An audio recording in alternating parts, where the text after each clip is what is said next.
everyone, I'm Arati Devasher. I'm a designer and maker based in London, UK, and I draw and paint mostly food and design books.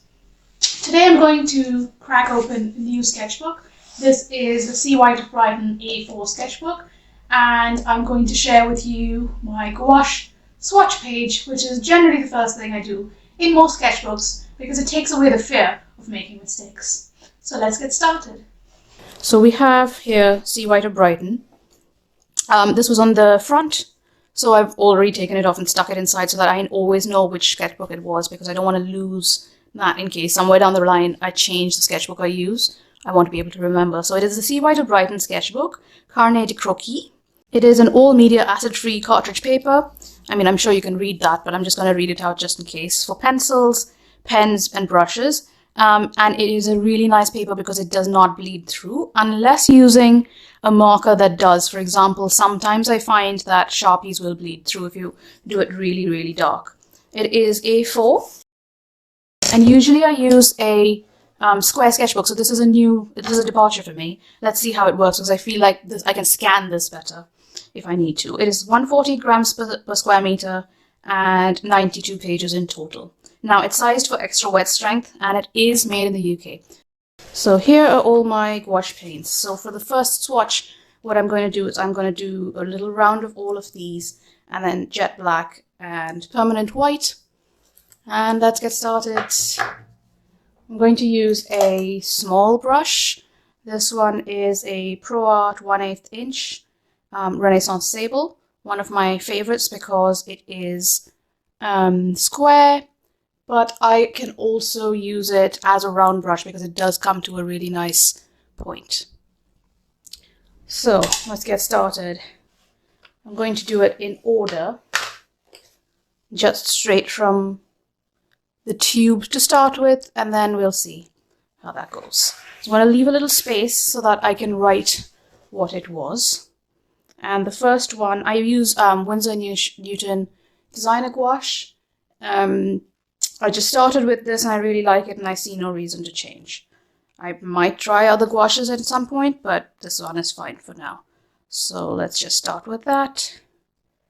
Just going to do a rough little square, and then take some water and just dilute it a little bit and see how that goes.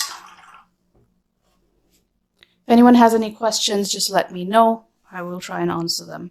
I can sort of see on the phone what I'm doing. That was Spectrum Red. First page is always a bit fiddly, isn't it? And next one is, I'm going to put them back over here in order so I can write the names down later. Next one is Primary Red. I do have a couple of different reds because when you paint, just the shade of red does matter. And I do have a favorite red, and it is this one, Primary Red, because it is a really nice shade. Look, it's a little bit more pinky, and it mixes with other colors really well. So when I use this, but it is a little bit more translucent than the others, which is also another reason that I like it. So a little bit of water, and flip that out so you can see how light it can go. I'm wiping actually on a rag. I don't use tissue paper as far as possible. I mean, there are some jobs where you just can't avoid it, but for the most part, I use that. I would encourage you to do that also. Next is Opera Rose. Opera Rose is a lovely pink. It's one of my favorites. It's pretty close to the swatch on the tube. And here we go. There's Opera Rose. Mixing it a little bit because it does separate in the tube a little. But there's Opera Rose. Isn't that a beautiful pink? Add a little water and pull it out. I love Opera Rose. It's a beautiful, beautiful color. It's really vibrant as well, but it's not like shocking pink, which is lovely. The next one I'm going to go for is Flesh Tint. Now, that's a bit of a controversial color because it's a flesh tint for Caucasian skin, but it's not. Clearly not flesh tint for my skin. So I will just call it Peach, and let's go with that. Peach, here we go.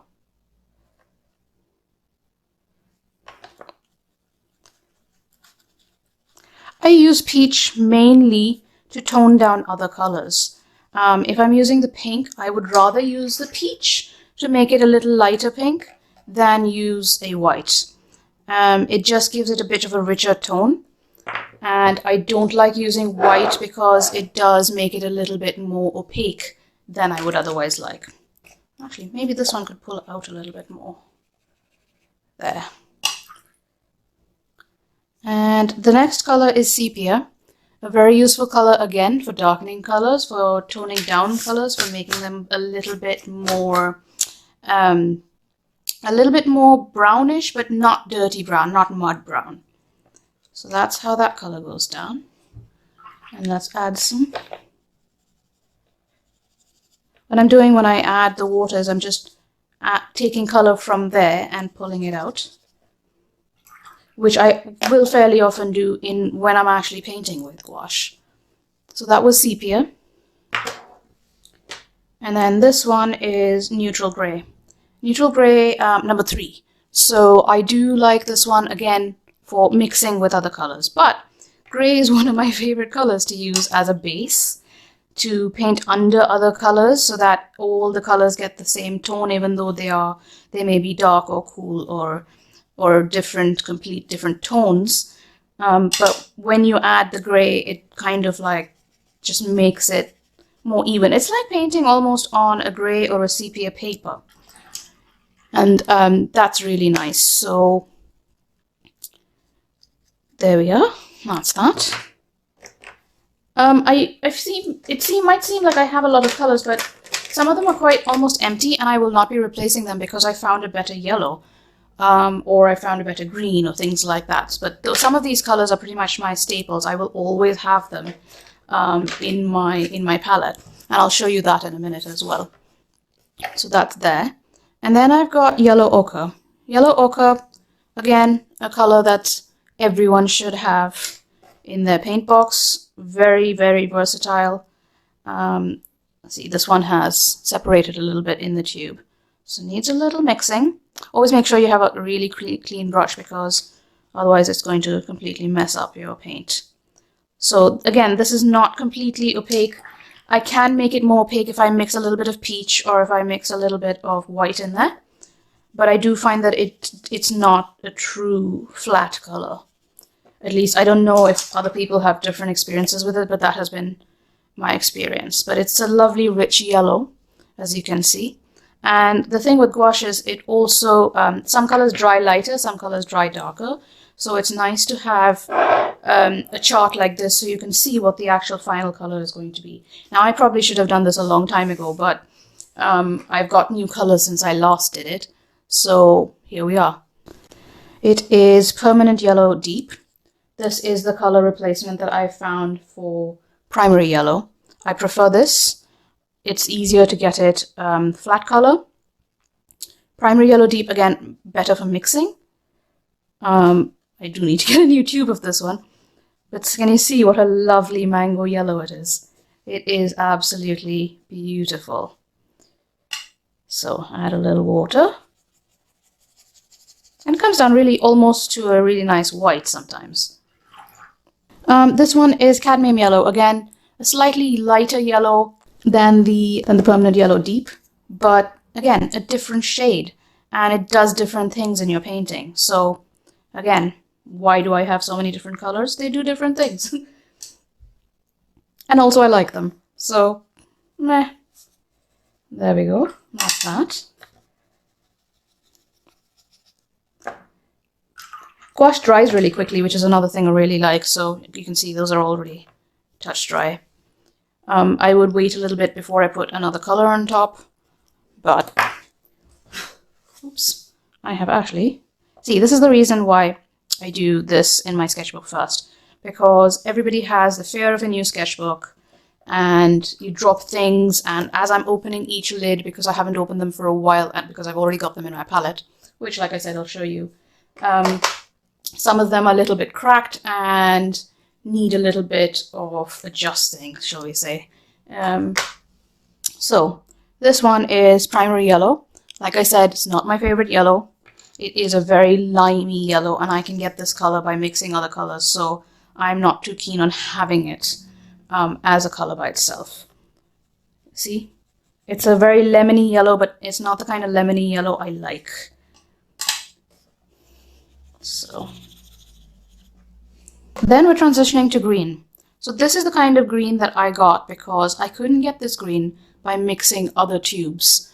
I prefer to have this green because I mix it with other greens and then lighten it, like I use the peach or flesh tint to mix with pinks to make it lighter. I use this green to mix with other greens to make it lighter. So in fact, I'm probably just going to do it on a separate page because then I've got these colors here and then I'm starting with greens over here. Again, leave a little space. Again, this is not quite opaque, so when I mix it with white, then it does become a little bit more. Let's pull that out. This one is permanent green middle, and again, it's something that I use a lot because it is a very versatile green. It's a little bit bright to start with, so I always mix it with other things, but it creates a very satisfying green. So it's one of those greens that you would never wear in real life, but you would paint with and it would look amazing. So some water and drag it out. And see how it looks when it's lighter. It's almost a luminous green. Now, I do have this green, which is Viridian, which is a little bit more bluish than the permanent green. But you will see I have a lot of permanent colors, the permanent range of colors in my section, because those are the ones that I bought first. Because when I first bought gouache, I didn't want to buy too many because they're expensive for one thing.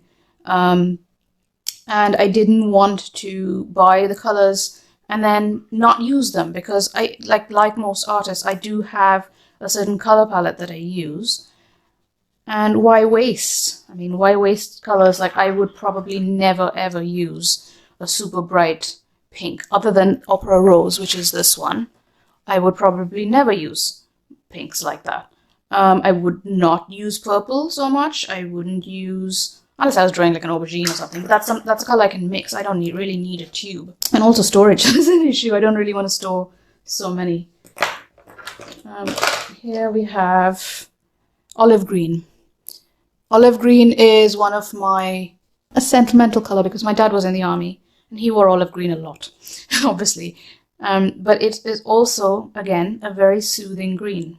Can you see? And it goes on really nice and flat, which in gouache, that's what you want many, many times. But it also melds down into a really satisfying green.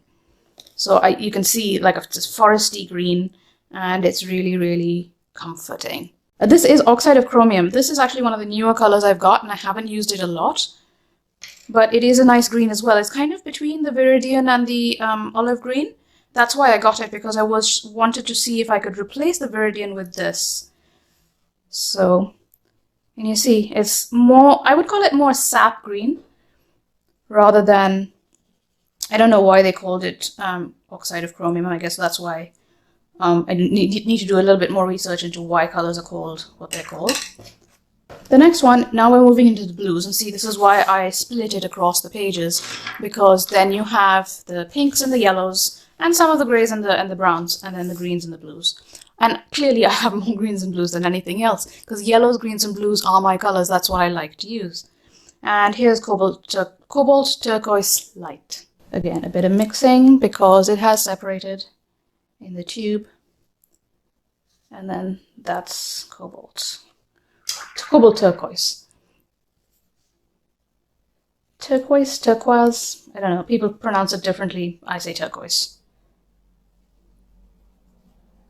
And that's that. And you can see what a beautiful color it is, and it transitions from the green to the blue really well. So when you're mixing greens and blues, or you're creating a gradient, this comes in really handy. Then we've got indigo. Indigo is my all-time favorite blue because literally, why not? It goes with everything. It goes with everything. It is not that opaque, I find. It doesn't go down that opaque, but if you do 2 layers, it does. I hope you can still see this. There we go. Then we have primary blue. Again, primary blue, primary red, primary yellow. These are the colors that I'd originally got because that would have made it easiest for me to mix other colors. One second, I need to get a pair of pliers to open this one. So that's primary blue. Again, not using this a whole lot anymore because I found the turquoise and the indigo and the next color that I'll show you as well.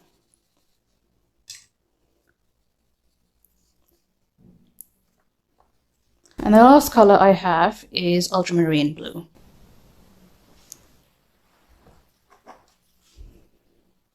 Again, not quite so opaque, but a lovely, lovely blue. Can you see why I preferred this blue to that blue? This is nice, it's a sky blue, but because I paint mostly food, I say mostly, it doesn't come in that handy. But this is a color that you find more in food and plates and crockery and things like that, not that one. So that is my last color. But what I do have now is black and white. I have jet black. This is a Dalarani, which I tried. And I think I quite like it, actually. What I'm going to do with this one, though, is I'm going to do the swatch. Just a little bit dry.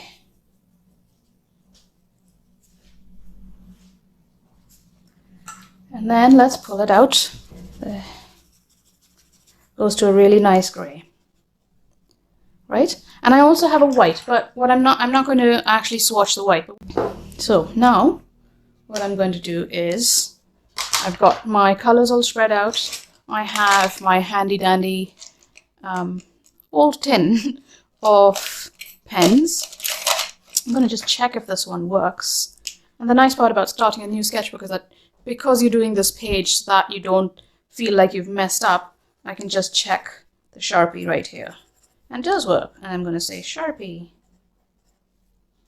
Of course, I'm going to spell it wrong. But anyway, so let's start with that. Spectrum red. Right. Then we had primary red.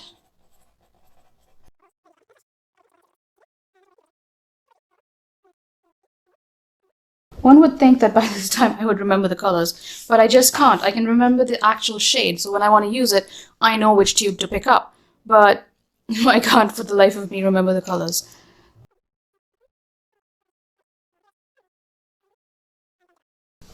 I'm going to say Dalarani.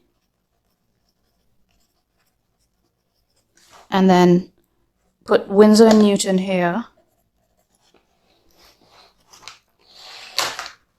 Winsor and Newton up there, and then say dash for all of them because they are all Winsor and Newton paints. Right? Let me just put away. I keep them all in this box.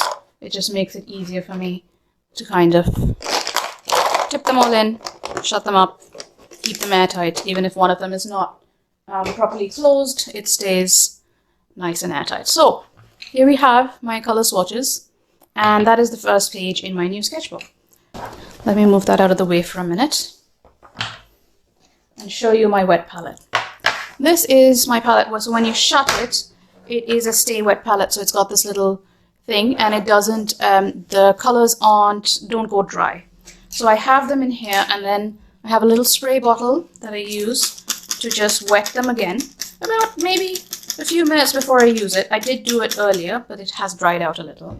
A few minutes before I use it, and then I'll shut it and leave it for a bit, and then come back to it. So now I'm going to use the colors from this, because I've already decanted some from my tubes, and this is the palette that I use on an everyday basis when I am painting.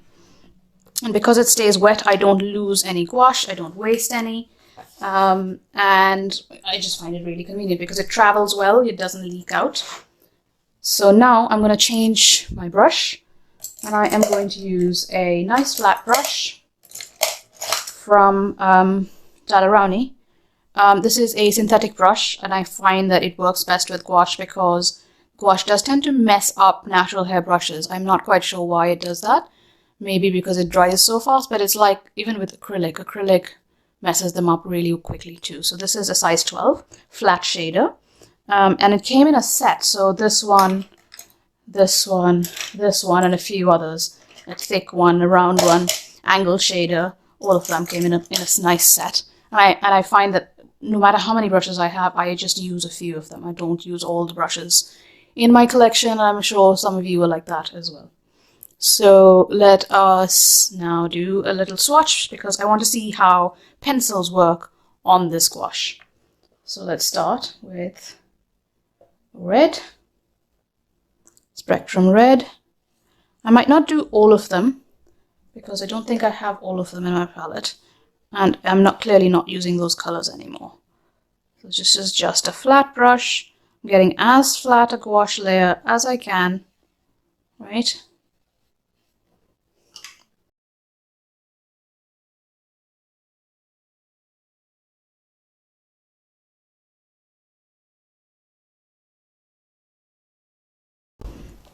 Here is my gouache swatch sheet of Winsor Newton and one Dalarani color. I do like the Dalarani, so maybe I might try other colors and they might have different colors than Winsor Newton does. So anyway, thank you. Hi again, it's a couple of hours later and my swatch sheet has dried and I've done a few little tests of pens and pencils on it, and I've done them all so that it's not too boring for you to watch the whole thing. But I have left the last couple empty and I'm going to show you them now. What I've done is you can see the ultramarine blue and the black is left, and I'll show you the pens that I use. So this is basically a tester to show you what it looks like on the color. So then later on I can refer to this and see how it goes. And I'm going to just show you that now. So the first pen that I used is a Pigma Micron. And I'm just going to create a few doodles, and I usually have a little bit of scrap paper so I can get it started. And as you can see, it doesn't show much on the ultramarine, and on the black it'll hardly show at all, but there is some indentation, so if I did a really thick layer of black it would really show up. Then the second pen I use is the Uni Posca. It is the black number 24, I think. 0.7 millimeters. Now Poscas come in all different widths and this one is really, really nice to use. So here we go. Again, on my little extra gift card thing. That creates a really nice line even on the dark blue.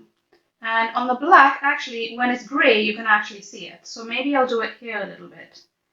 Yeah, see, you can see it over there. That's that. And then I have a Uni Posca in gold, number 25. Again, 0.7 millimeter because I never use the thick ones. I always just use the thin ones. And then this obviously will look amazing on the black. And I always use a lot of dots and dashes in my work, so that will show up really nicely. And the next one is a Uni Posca white. It's a number 1 pin. And it's again 0.7 and it's a pin type. I don't know what that means. I guess Posca is different. This one is a pin. And then the rest of them, I guess, are a kind of marker nibs. I don't know. If somebody knows, let me know what you think about that. So here is the Posca. And I think I need to get a new white Posca pen because this is a bit, it's a bit dry, isn't it? Yeah, I think I do need to get a new one. It is quite old. And then the next one I use is one of my favorite things, Dr. P.H. Martin's Bleed Proof White. And this is a paint.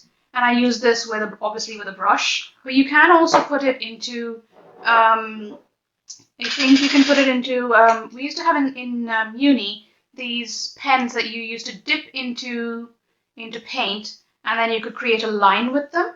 So this one, I don't dilute it or anything, and if I need to use a lot, then I will take it out into my palette. But it generally when I'm just doing a little bit, then I'll use it like this. So that's how it turns out. And you can see, I mean, it is literally bleed proof white. It creates a really solid line on pretty much every color you can see. And that's why I really, really like it. Posca gold is the best. I don't use silver a lot, which is why I only have the gold, but at some point I suppose I will collect all of the Posca pens.